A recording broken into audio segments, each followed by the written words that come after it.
ว่านี่เก็บผักป่าเมื่อนี่มาเก็บผักที่สวนเก็บบักแตงโดยเหยียบเครือมันได้นี่ด้วยเขียวดีอันนี้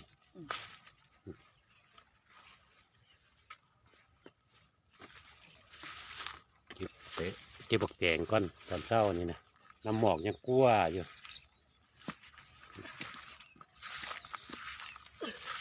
นี่ตรงนี้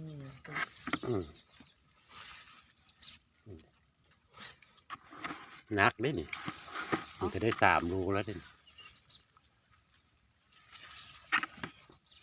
ได้อยู่5-6 รูน้อยก็เจ้าก่ายมาพูดแล้วดิอะไรไปเอาไปได้ส่วนสุดข้างนี่ก็โอ้ตัวนั้นเหรอเอาไว้ก่อนก็ได้มันได้น้ำหนักมันโอ้ยได้น้ำหนักว้าวหัวตา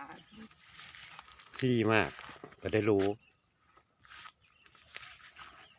ตัวนี้มันแบบตุยไปนี่เด็ดนี่เต็มที่เดี๋ยวเลือกที่เดี๋ยวเอาหนูบอกง่ายวานนี่แหละนั้น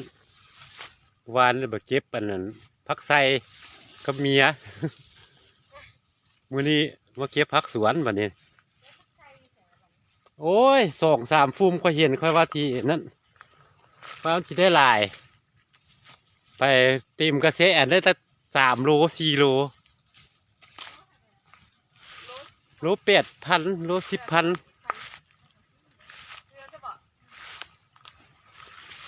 งามเนี่ยเนาะตัวเขาไปเอามันหนักมีน้อยปานพักไห้นะ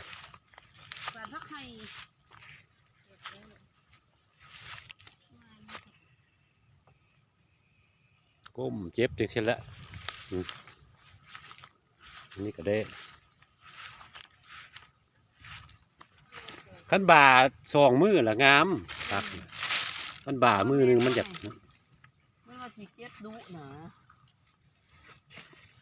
ยังบ่ได้ยอดบังน้ำขั้นบ่า2 มือก็พอได้เจ็บพักทุกประเภทอ่อนรดอยู่เป็นยัดแข็ง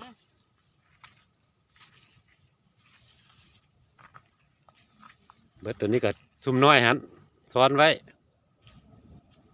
อันแปลว่าบ่ได้มากเลยนะทัดยอดเอาขายยอดขายดอกมัน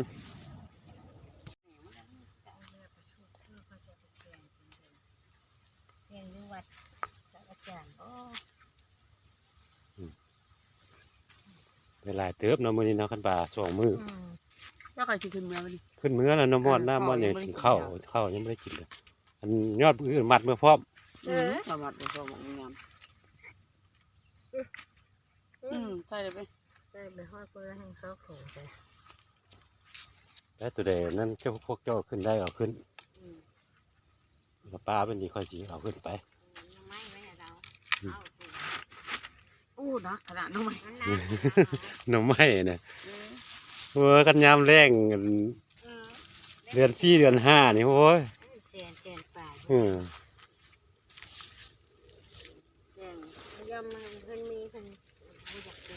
ทู่แพทย์ท่านเราเก็บแล้วมัดไปพร้อมมันก็สิซ่าเนี่ยเก็บเป็นกำแล้วก็มัดไปพักซุปแล้วก็บ่อยากเอาถ้าพักมัดโอ้คันบ่เก็บพักซุปมันก็บ่ได้แหละเนาะยามนี่เครื่องปลูกยากได้ปีนี้ก็ได้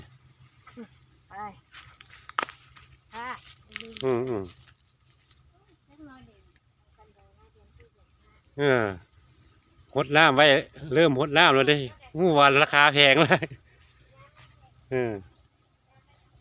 หน่อไม้อันนี้นะยอดบัวบักบักแตงเพิ่นเอาขึ้นไปละยังเป็นหน่อไม้เขาเสียขึ้นเพื่อนี่นะแบบนี้นะ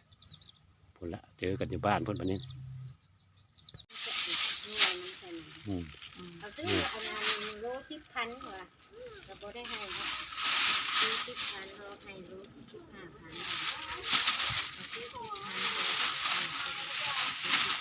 อืมนะครับบ้านแล้วตอนนี้เนี่ย เกี่ยวใจ อืม มันไม่น้อยเปล่า อืม น้อย โอ้ยน้อยๆแน่ๆเบิดแล้วเริ่มแล้วนะเริ่ม เริ่ม ๆเอายายมันบ่ได้ขาย อืม เขาเลี้ยงเอามารอซื้อเลยเมื่อวาน เลาะซื้อจะได้เงินสิบทุ่มเดือนแล้วเพิ่นให้เงินได้เอาเงินมาทำยังบ่มีเงิน ย่อฮุดไว้ขายเขายำ เริ่มแล้วเริ่ม ฮดแล้ว ฮดบ่คูณกับบ่เป็นนะ คูณไว้ก็สิแล้วเลยเขา คูณมือละกอสองกอมีเวลาค่ะเริ่มอึดแล้วได้ขนาดตะกี้ได้ มันบ่อยากไปเดี๋ยว ใส่หน่อไม้แล้วคันบ่นั่นก็ได้ พักก่อน ไม่โตหน้าไปยามา อืม ยามาเลี้ยงมาไม่ได้เลี้ยงแบบนี้เลี้ยงจะตรวจบ่ได้ โอ้ยสิปวดจังได๋เนาะ ตรวจ เราบ่เคยลงไปตรวจเราบ้านเราบ่ เอา เอา เงินน่ะ เรื่องด่าได้เนาะเราบ่เอาเลยเราบ่ได้ไปเอา นี่บ่เอาอันใกล้อันกับอันนี้เขาจะไปแกะแบ่งบักอันผู้วัดเอาอันนี้6 โล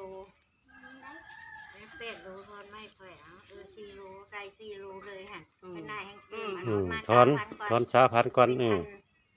ไม้ หน่อไม้เป็นย้อน เป็นย้อนตัว เออ ไป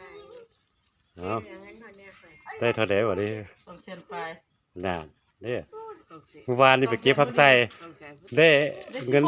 16,000กีบกับเฮียกับอีนุ่มนิ่มเนาะบ่กุ้มค่าน้องนุ่มนิ่มเนาะบ่กุ้มค่า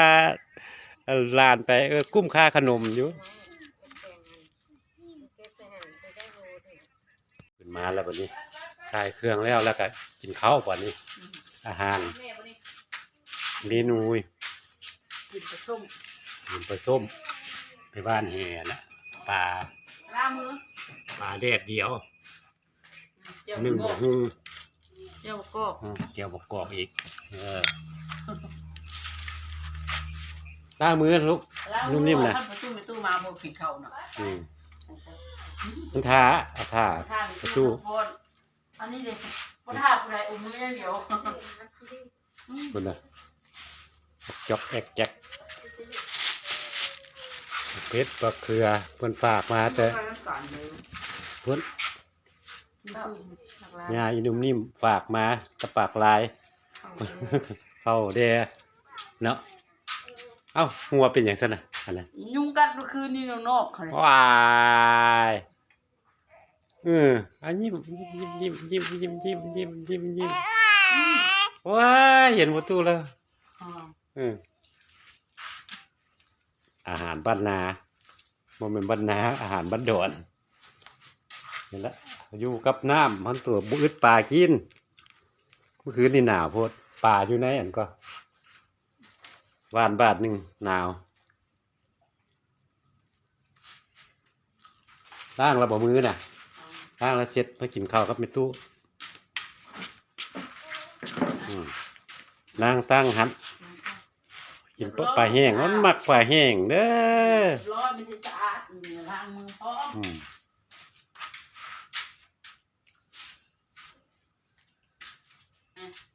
เข้าไป กิน เข้ากับตู้ไป กินข้าวน้ำกันบัดนี้นะ น้องจับใส่ไว้นี่ไม่ป้าไหม